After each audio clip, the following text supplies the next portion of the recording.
Let's begin our application by building the tab bar navigation at the bottom. So I'm going to create a new file of SwiftUI, called this Up TabView.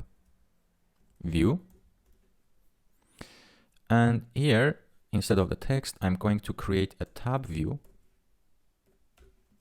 And the content, we will have 3 views in our tab view, as you remember from our previous video. So the first one is going to be home view. This doesn't exist yet, that's why it's complaining. So we will create it just in a second.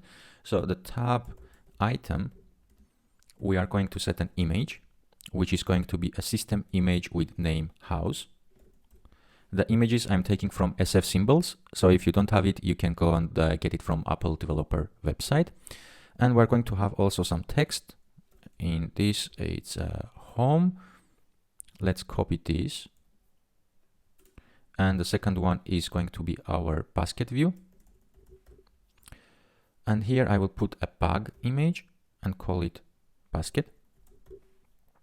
And finally, one more time copy. We're going to have the account view.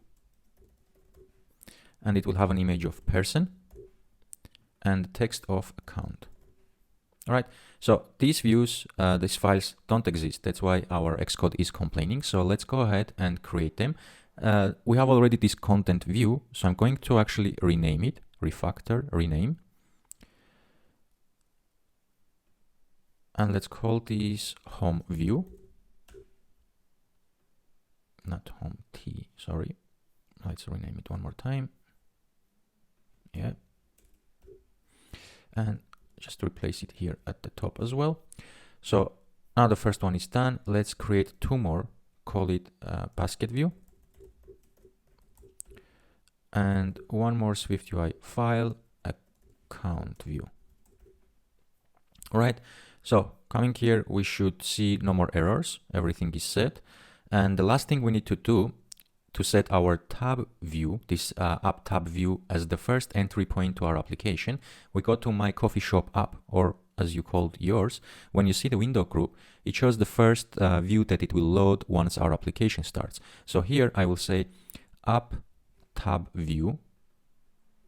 And if I run my application, if everything goes well, we should see our tab view here, and I can navigate through different tabs, which is working as it's expected. All right, so this part is done. See you in next lecture.